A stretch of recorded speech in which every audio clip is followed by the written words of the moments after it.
Roger, how excited are you about Caleb Williams? Oh, how excited are you guys? I am very excited about um when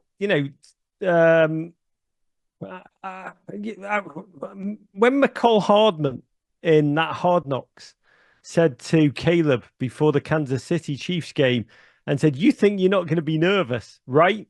Um, and that was the moment because he knew he couldn't lie to a guy that had won it all or was on a team that had won it all. And he kind of just sly smiled. Look, I'm excited enough about Caleb to what I returned to Chicago for that first game of the season. I wanted to be at Soldier Field. I wanted to be able to tell my kids that I was there for the first game of the greatest, consistently great quarterback since Sid Luckman.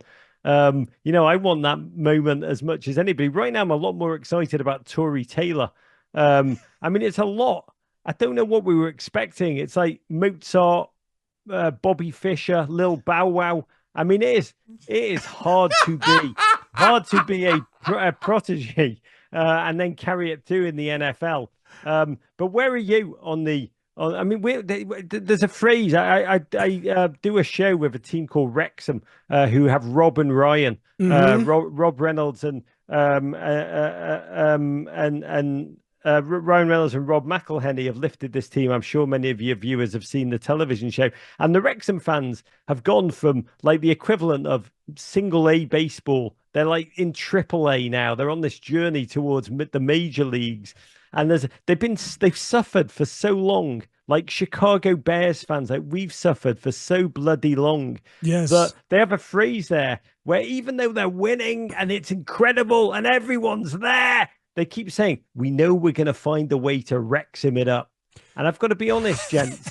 I'm like, I love Caleb Williams. I love his aura. I love the possibility, but I'm convinced, like right now, I'm like, I'm sure we're going to Chicago bear it up somehow. Oh, That's my no. mindset. Hush your mouth, Roger. Look, we understand that thought process. We've been using the phrase, they're going to bears it up. They're going to do that. Some people feel that way and they think, oh, no, they got the wrong offensive coordinator. And oh, no, Jaden Daniels is the right guy. They shouldn't have passed on Jaden Daniels when everybody in the NFL would have taken Caleb number one.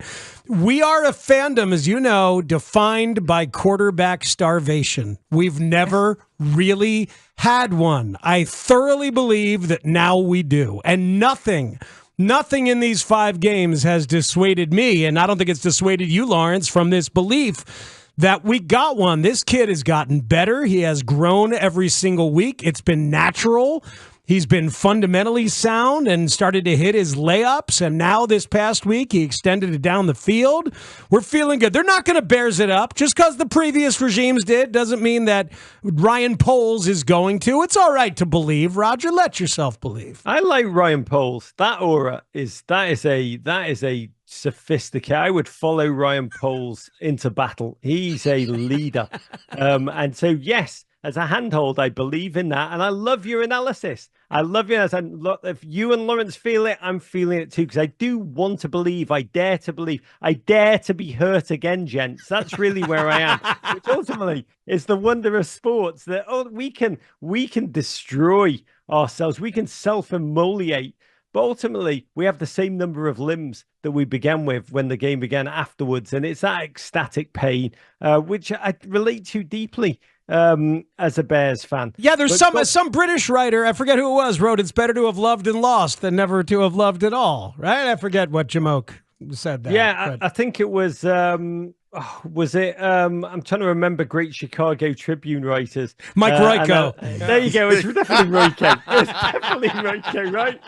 Didn't he invent writing? Roger, what's your yeah. favorite piece of Bears memorabilia that you own? My favorite piece of Bears memorabilia, looking around.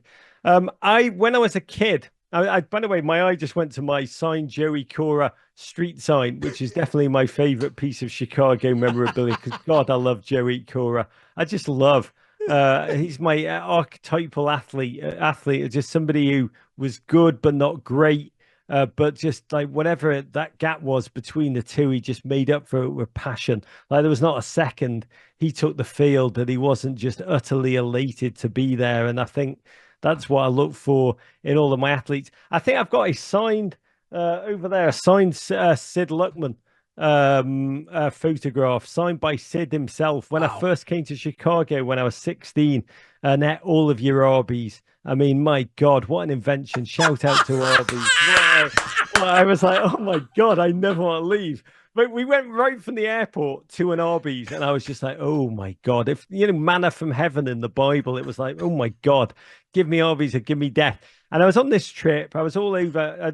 A random pen friend, a wonderful man in Northbrook, invited me to stay with him for several weeks. We went to Old Comiskey. I became a White Sox fan. I went to the Cubs the next day, but I was already committed. And I regret that decision quite terribly. But don't we all, Roger? Don't we all? It's the pain. It's the agony. And my random pen frat pal took me to see his grandmother on the Gold Coast, one of those hulking buildings. I went to see her, and an old man was collecting his post. It was one of those when you come up in the elevator and there's two entries. And I looked at him, and he looked at me. And my friend went, oh, that's Sid Luckman. It was just a random fate that I met, and I genuinely fell to my knees. I kissed his feet.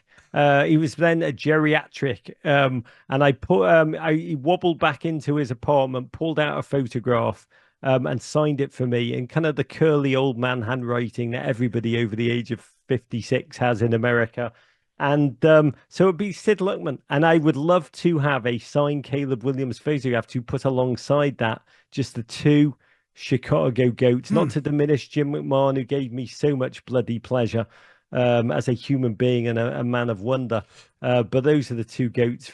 Please God, one a future goat, one the Bears goat, Sid Luckman. We will. We should try to get that for Roger. Although he needs to get it signed in person, probably, to have the full effect. You could kiss his feet and tell him those are the same lips that kissed Sid's feet. When Caleb's 82 and he's living in the Gold Coast and he's shuffling out to get his mail, and some annoying kid from England, yeah, it's going to be in that curly old man handwriting that Americans do that I just love. So there's a mini fridge now. Doug Kramer is the mini fridge, and we know how important the actual fridge, William Perry, was to you.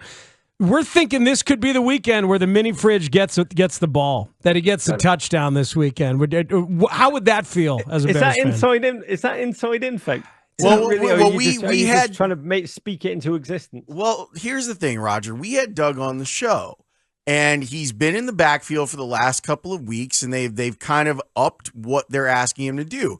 And so I asked him, I said, can you catch? And he wouldn't tell us, which makes me believe that there could be something afoot. There could be a moment of poetry in London with a Bears big man in the backfield, perhaps scoring a touchdown. Stop it now. Can I say that is a stunning prospect. I could not be more excited when he wouldn't tell you. That's the second best answer after him saying the Bears crap in the woods when you asked him if he could catch. But that is genuinely, that would be stunning, because the Bears won the Super Bowl, and many of your older listeners will remember the beginning of preseason that year. They went to London. They played the Dallas Cowboys in the first, what was then called the American Bowl in Wembley. And I'd actually just come over to Chicago in my mind so I could meet the Bears. But then they'd gone to where I was, and I was there where they should be. And it was very, very annoying. They just drafted Neil Anderson, and I wanted to meet that dude. And so I had to watch all the English people. I said this on your show when I was last on, Lawrence, is that Walter Payton practiced in the park in London. Like, so few people in England knew who the Bears were. They trained in the park, and Phil Collins brought his son for a photo op. And I've never hated Phil Collins more than I did in that moment when he posted. Not even when Susudio came out? Not even then? I do loathe Collins, but I do realize the source of my loathing is all about that moment. Like, I wanted to be him. I've turned out to look very like him. All bald old dudes look the same. So they were over there, and then the fridge did his thing. He charmed England. He won over England. What an incredible athlete. We forget how fast he was, how great his hands were for an enormous human being. What joy for human beings who watch. I mean, is that not what sports is about in that moment? Like the joy that the name William Refrigerator Perry means for Chicagoans of a certain age to watched him, the collective memories forged around that around how many plays are we talking about? Is it like 7 or 8 iconic plays on offense in the William Perry? But my God, I mean, the way we all have such a legacy. And anyway, they flew back and I went to meet them at O'Hare. This is the story I told last time I was on. And I will say, I met Walter Payton. Ultimately, my dream was to meet Walter Payton. I met Walter Payton, the loveliest human being, at 4:00 in the morning after Mike Ditka tried to stub a cigar out in my face and say, "These men are your heroes. Leave them alone," as if there were thousands of kids trying to mob them, and there was really just me and the 2 friends I was with. Walter Payton, sweet, incredible, wonderful human being, even at 4 a.m. jet lagged with some random English kid bugging him. And then William Refrigerator Perry bounded out with several trunk bearers, larger than life, remarkable. And he whispered something in my ear. He said, "Dream big dreams, kid." I did, and you can too, which now I work with athletes, I know is whatever any athlete says to any kid when they want them to piss off. But I heard it as gospel. He signed my pad, The Fridge, which is also amazing. I can't stop thinking about that. Stop signing William Perry, signed it The Fridge. That's what he'd become.